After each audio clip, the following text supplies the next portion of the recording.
Hello friends, Namrata art and craft ಚಾನಲ್ಗೆ ನಿಮ್ಗೆಲ್ಲರಿಗೂ ಸ್ವಾಗತ. ಇವತ್ತು ನಾನು ಪೇಂಟಿಂಗ್ ಅನ್ನ ಮಾಡ್ತಾ ಹೇಳ್ತಾ ಇರೋ ಸ್ಟೋರಿ ಕುರ್ಮಾವತಾರ. ಇದು ವಿಷ್ಣುವಿನ 2ನೇ ಅವತಾರ. ಓಂ ಶ್ರೀ ಭಗವತೆ ವಾಸುದೇವಾಯ ನಮಃ. ವಿಶ್ವದ ಸೃಷ್ಟಿಯ ಆದಿಯಲ್ಲಿ ಭಗವಾನ್ ಮಹಾವಿಷ್ಣುವಿನ ನಾಭಿ ಕಮಲದಿಂದ 4 ಮುಖದ ಬ್ರಹ್ಮದೇವ ಜನಿಸಿದನು. ಆತನಿಗೆ ಕಶ್ಯಪರೇ ಮೊದಲಾದ ಋಷಿಗಳು ಪುತ್ರರು. ಕಶ್ಯಪರು ದಿತಿ ಮತ್ತು ಅದಿತಿಯರನ್ನ ವಿವಾಹವಾದರು. ದಿತಿಯ ಮಕ್ಕಳೇ ದೈತ್ಯರು, ಅದಿತಿಯ ಮಕ್ಕಳೇ ದೇವತೆಗಳು. ಹೀಗೆ ದೇವಾಸುರರು ದಾಯಾದಿಗಳಾಗಿ ಅವರಲ್ಲಿ ಪರಸ್ಪರ ದ್ವೇಷ ಕಲಹ ನಡೆದೇ ಇತ್ತು. ಒಮ್ಮೆ ದೇವಾಸುರರ ಯುದ್ಧದಲ್ಲಿ ದೈತ್ಯರ ಕೈ ಮೇಲಾಯಿತು. ಇಂದ್ರಾದಿ ದೇವತೆಗಳು ಹೆದರಿದರು.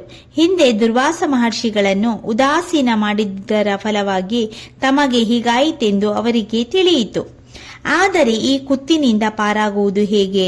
ಪರಮಾತ್ಮನಾದ ಶ್ರೀಮನ್ನಾರಾಯಣನೇ ಗತಿ ಎಂದು ನಂಬಿ ಅವರೆಲ್ಲ ಆತನ ಮೊರೆ ಹೊಕ್ಕರು. ಮಹಾವಿಷ್ಣು ಅವರಿಗೆ ಉಪಾಯವೊಂದನ್ನು ಹೇಳಿ ಕೊಟ್ಟರು.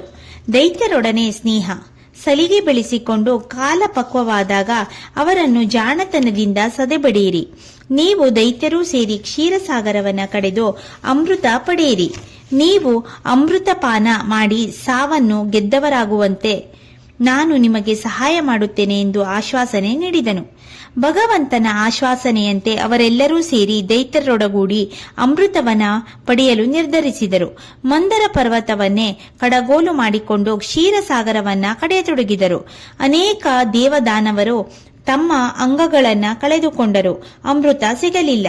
ಮತ್ತೆ ವಾಸುಕಿಯನ್ನ ಹಗ್ಗವನ್ನಾಗಿ ಮಾಡಿಕೊಂಡು ಸಮುದ್ರ ಮಥನ ಮಾಡತೊಡಗಿದರು.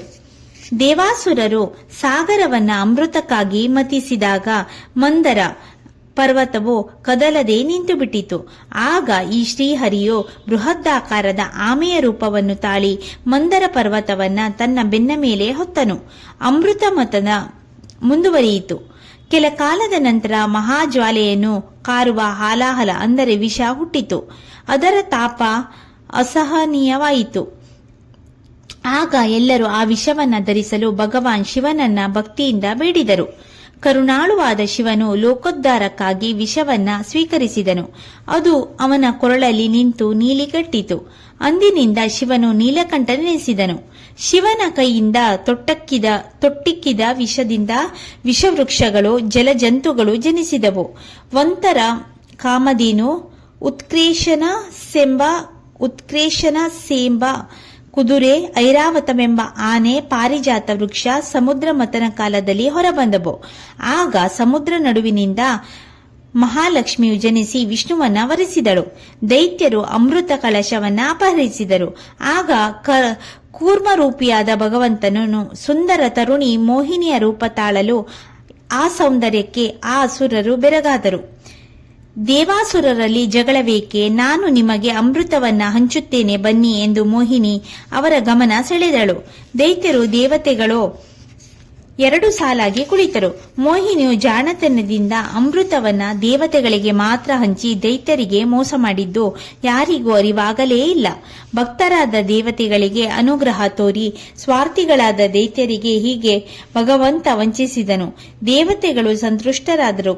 ಕುರ್ಮಾವತಾರದ ಉದ್ದೇಶ ಸಾರ್ಥಕವಾಗಿ ಶಾಂತಿ ನೆಲೆಸಿತು. ಓಂ ಶ್ರೀ ಭಗವತೆ ವಾಸುದೇವಾಯ ನಮಃ. ಈ ವಿಡಿಯೋ ನಿಮ್ಗೆ ಏನಾದ್ರೂ ಇಷ್ಟ ಆದ್ರೆ ಪ್ಲೀಸ್ ಲೈಕ್ ಮಾಡಿ, ಶೇರ್ ಮಾಡಿ, ಸಬ್ಸ್ಕ್ರೈಬ್ ಮಾಡೋದನ್ನ ಮರಿಬೇಡಿ.